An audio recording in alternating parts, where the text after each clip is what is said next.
দি ভয়েজারের সকলকে শুভ নববর্ষের শুভেচ্ছা ও অভিনন্দন জানিয়ে শুরু করছি আমাদের আজকের ভিডিও। পয়লা বৈশাখের আগের দিন আমরা চলে গেছিলাম মায়াপুর ইস্কন মন্দির দর্শনে। আজকের ভিডিওতে থাকবে আমাদের সেই দিনের মায়াপুর ইস্কন ভ্রমণ এবং তার সাথে থাকবে কিছু সাইট সিইংয়ের হদিস।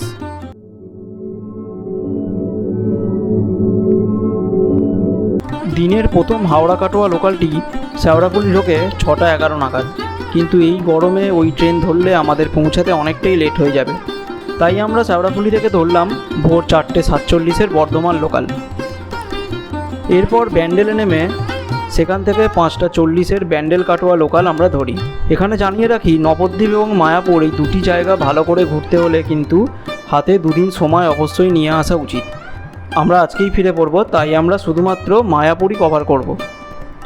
যদি আপনারা নবদ্বীপ ঘুরতে চান তাহলে নবদ্বীপ ধাম স্টেশনে নামবেন, আর যদি শুধুমাত্র মায়াপুর ঘোরার প্ল্যান থাকে তাহলে নবদ্বীপের পরের স্টেশন বিষ্ণুপ্রিয়াতে নামলে আপনাদের সুবিধা হবে। সকাল 7টা নাগাদ আমরা নামলাম বিষ্ণুপ্রিয়া স্টেশনে।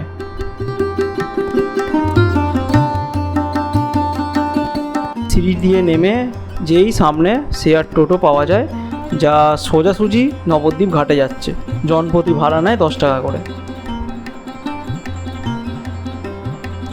টোটোয় যেতে যেতেই দর্শন করলাম নবদ্বীপের খুবই জাগ্রত পোড়ামাতলা।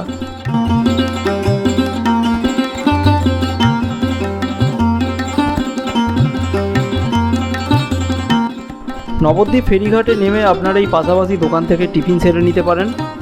আমরা এত সকালে আর টিফিন করিনি এখান থেকে।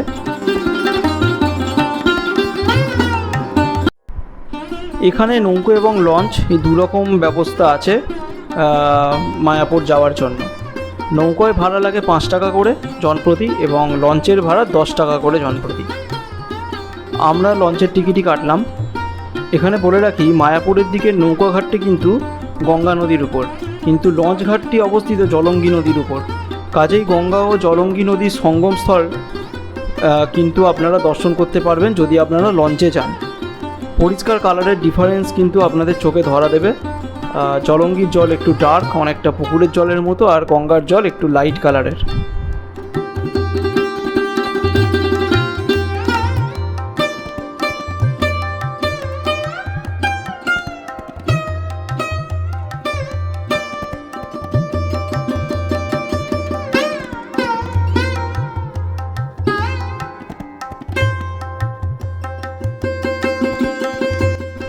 লঞ্চ থেকেই এশিয়ার বৃহত্তম মন্দির চোখে পড়বে আপনাদের। ক্যামেরাতে খুবই দূরে মনে হলেও নিজের চোখে কিন্তু দেখলে মনে হয় খুবই কাছে অবস্থিত মন্দিরটি।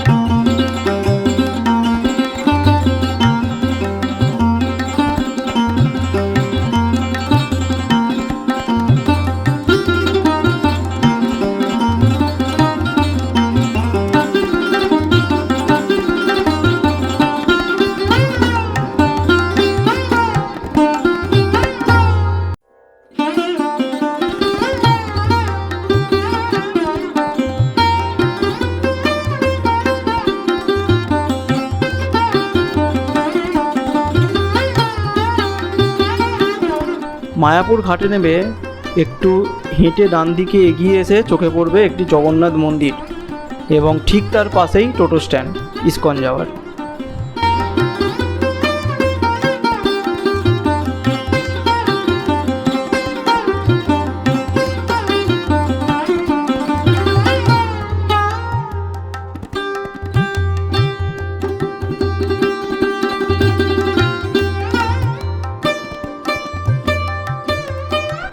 এখান থেকেই 10 টাকা মাথাপিছু টোটো নিয়ে চললাম ইস্কনের উদ্দেশ্যে।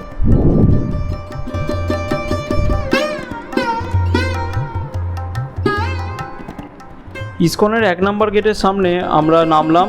ঘড়িতে তখন বাজে সকাল 8টা, কিন্তু রোদের তেজ দেখে বোঝার উপায় নেই, মনে হচ্ছে দুপুর হয়ে গেছে। সামনেই এক প্রভুজি পেটাই পরোটার দোকান দিয়েছেন দেখলাম। খিদেও পেয়ে গেছিলো খুব, তাই ওনার থেকেই 150 গ্রাম করে পেটাই পরোটা খেয়ে নিলাম।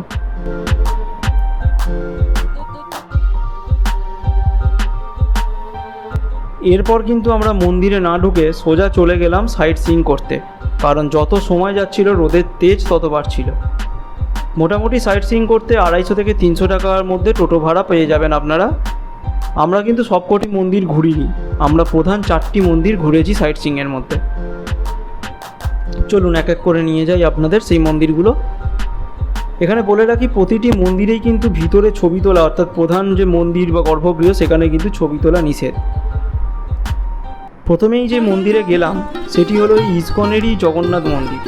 ইসকন মন্দির থেকে বেশ কিছুটা দূরে অবস্থিত এই মন্দিরটি। বেশ সুন্দর গাছপালায় ঘেরা এই মন্দির চত্বর। গেট দিয়ে ঢুকেই জুতো রাখার জায়গা এবং তারপর সোজা এগোলেই প্রধান মন্দির, যেখানে প্রতিষ্ঠিত জগন্নাথ, বলরাম এবং সুভদ্রা।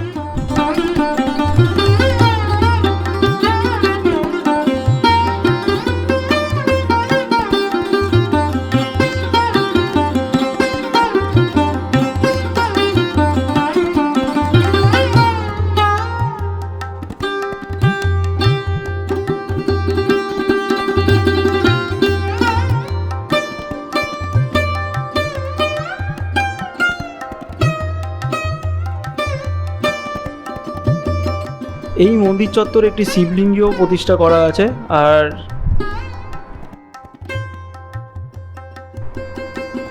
এই সামনের কুণ্ডটিতেই কিন্তু জগন্নাথ দেব এই নৌকায় চেপে স্নান যাত্রায় বেরোন। অনেকেই সেই ভিডিও আপনারা দেখে থাকবেন। ইসকনের অনেক প্রভুজিরাই রথের সময় এই ভিডিও কিন্তু প্রকাশ করেন।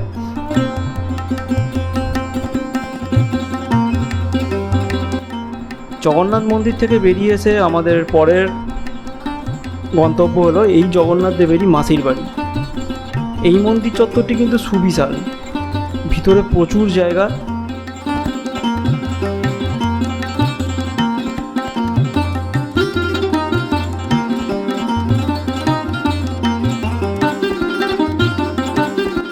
ভিতরে কিন্তু একটি গিরি গোবর্ধনেরও ছোট সংস্করণ বানানো হয়েছে, যেটিকে ভক্তরা প্রদক্ষিণ করতে পারে। এছাড়াও আছে ভিতরে রাধাকৃষ্ণের মন্দির,